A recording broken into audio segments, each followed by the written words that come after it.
Bueno, te cuento que este gobierno nacional eliminó el fondo fiduciario de trigo que fue implementado en la gestión anterior con el objetivo de regular un poco el valor de las harinas y bueno, y esto trae complicaciones, ¿no? Nosotros citamos hoy al presidente de la Cámara de Panaderos, Daniel Romano, que está con nosotros. ¿Cómo estás? Bienvenido. ¿Qué tal? Muchas gracias por la invitación. Por favor, complica esto. Sí, ya estaba ese tema, puesto que cuando el fondo fiduciario terminó después de la elección de Milei, cuando se decreta ganador. Formalmente lo han terminado ahora, pero en noviembre ya no había más harina subsidiada. Ya directamente se asumió que como venía un nuevo gobierno, eso iba a quedar descartado. Y esta es la formalidad de decir, bueno, no sigue más el fondo fiduciario, pero ya estuvo liberado después del 10 de diciembre todos los precios. Ahora, ¿podría haber condicionado este gobierno? A ver, veamos este tema de nuevo o no.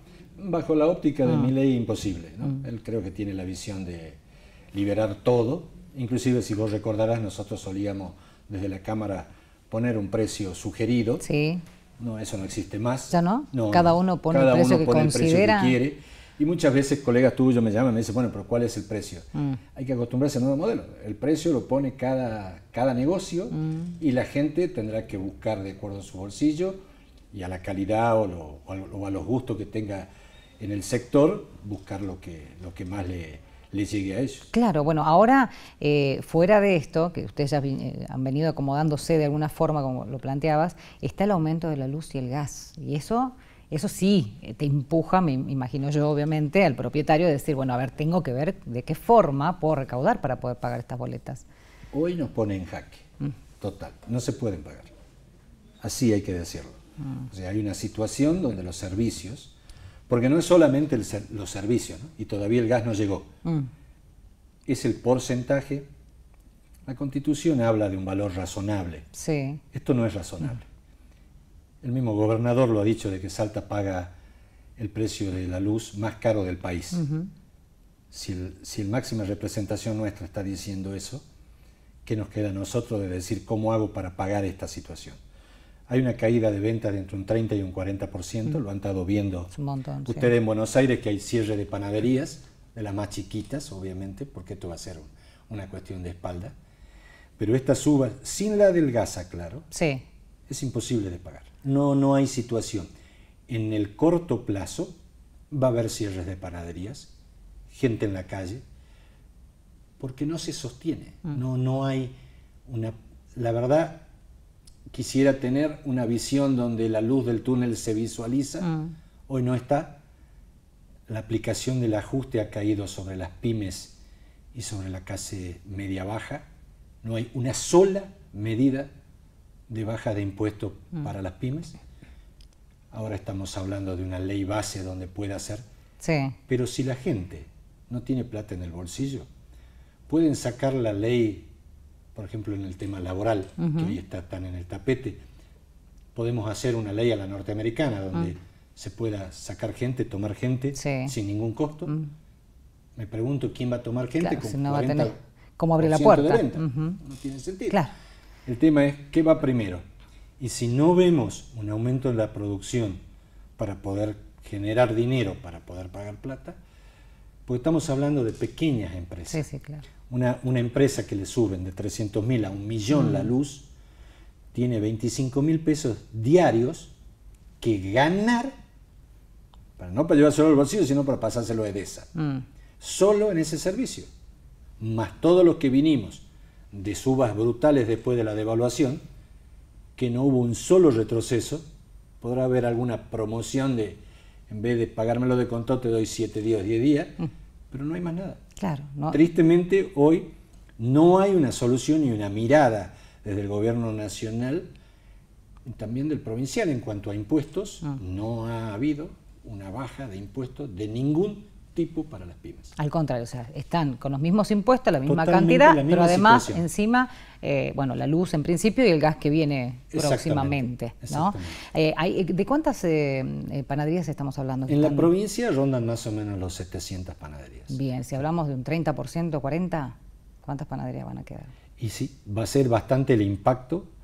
Esperemos que haya una solución, una forma de decir, a ver, cómo continúas. ¿Diálogo con los diputados nacionales? Vamos a pedir reuniones, he tenido reuniones con el gobierno nacional, pero lo mismo, la política vuelve a estar lejos de la gente y metida en el rollo de que, bueno, me pregunto yo, ¿será fundamental la ley base para modificar? Ok, algunas cosas puede ser, pero va a modificar abajo la producción. Claro. Desde mi punto de vista, con eso no alcanza. Tiene que haber un cambio de mirada, es decir, en una familia, yo pongo siempre este ejemplo, ¿no? Vamos a ser 5, restringo, gastamos de más y hay que pagar las deudas y acomodar las cosas. Podremos no comprarnos ropa, podemos acomodar no más el auto, se vende todo, se acomoda la plata y aún no alcanza. Ahora yo decido que 2 de mis hijos no coman, cualquier juez me llamaría y me diría, mire, eso que está haciendo usted no es un ajuste. Eso ya es otra cosa, porque si no, ajustamos cualquiera. Claro, por supuesto. Entonces me parece que hay un límite para todo, ¿no? ¿Y quién está viendo entonces ese sector? ¿Quién está viendo al sector de las pequeñas empresas, las pequeñas Mira, yo estoy en un grupo de pymes a nivel nacional, que es Monapi, y también es transversal. Es decir, las pymes no somos miradas. Si bien generamos el 80% de la generación de empleo. Acá hay beneficios para grandes empresas y se les permitió subir los precios pensando que iban a tener cierto grado de razonabilidad, y ya desde el Alfonsín, cuando había alguien, su ministro de Economía decía, le hablé con el corazón y me pagaron con el bolsillo, yo sigo viendo la misma historia. Los grandes imponen precios, tienen rentabilidades altísimas, y lo demás tenemos que agachar la cabeza y ver cómo mantenemos el trabajo de nuestra gente, porque las pymes tenemos una relación especial con nuestra gente, no son un número, son una persona que tiene familia, que tiene problemas, que no le alcanza, y somos siempre la variable del ajuste, ni hablar de los jubilados y la gente. No, por supuesto, claro que sí. Ahora, yo recuerdo en la pandemia que las cámaras, inclusive, era dialogar con el propietario, con el empleado, no se vendía, bueno, era complejo el panorama, pero llegar a esto es más complejo que eso. Totalmente, totalmente, porque no hay ventas. O sea, vos estás en el límite de decir, bueno, me subieron, pongámosle un 10% las cosas mensual. Yo tengo que ver un porcentaje de trasladado a cada producto. Pero si ya a este producto yo tuve una caída de 40%, ¿cómo lo subo? Dejo de producir. Si dejo de producir, la persona que tengo adentro está al vicio, no tiene sentido que esté. ¿Y cómo la dejo sin trabajo? Claro. O la echo, como se dice. ¿Cómo queda sin trabajo esa familia? Porque no es esa persona tiene hijos, esa persona manda a los chicos al colegio. ¿Cómo se hace para una persona que vos tuviste un tiempo ahí con ella, conocés sus problemas? Es parte de la difícil, familia, digamos, es todo trabajamos. Entonces es muy difícil explicarlo, pero eso es lo que está sucediendo. Las pymes estamos totalmente desamparadas y sin un apoyo de que realmente nos permita en el tiempo decir, bueno, mirá, vislumbrar algo, exactamente, ¿no? Decir cómo vamos a sobrevivir durante un tiempo a estas circunstancias. Lo que va a pasar, y ya ha pasado un tiempo. La última vez que me invitaste teníamos esa mirada de decir, recién había asumido mi ley, esperemos un tiempo, pero el tiempo se va terminando. Claro, se termina. ¿Qué margen tienen? Es muy poco el margen, puesto que si yo te debo, tengo en un momento que pagarte. Comenzaremos por los impuestos, que ya está sucediendo, pero a la vez el Estado, por ejemplo, la propia AFIP, tienen con las moratorias, que obviamente el Estado te da moratoria porque entiende que no las podés pagar. Entonces, los días 16 y 26 son los vencimientos. Antes vos pagabas el 16 o el 26 con un pequeño recargo. Ahora te cobran el 15%, es decir, 0,5 mensual, diario, perdón, si vos no pagás el 16. Diario. Para que tengas una noción, una boleta de 300.000 se paga 350.000 a los 30 días. El propio Estado te dice, como no podés pagar, te recargo intereses. En vez de decir, bueno, colaboramos con esta situación que es evidente que la estamos pasando, de los 300, no sé, cobrame 310, 320, ayúdame a pasar. No hay ningún tipo de ayuda. Eso se hace en circunstancias donde un país seríamos Suiza, donde vos decís, bueno, no quiero que se financien con impuestos. Pero hoy en día, ¿de qué forma? ¿Voy al banco? No, el banco nos va a pagar una tasa. Primero que los bancos argentinos, hay que ser sinceros, a las pymes no le prestan. Directamente. No, directamente no le prestan. Están hechas o para prestarle al Estado haciendo un negocio de millones de plata, o prestarle a las grandes empresas que pueden tener la capacidad de tener estudios contables, que puedan presentar todos los papeles. Las pymes por ahí no reunimos las condiciones. Y el Estado no se da cuenta de que somos las que más generamos. O sí se da cuenta y es más fácil ajustar sobre quien nunca se quejan. Qué bárbaro, ¿eh? Bueno, ahí está.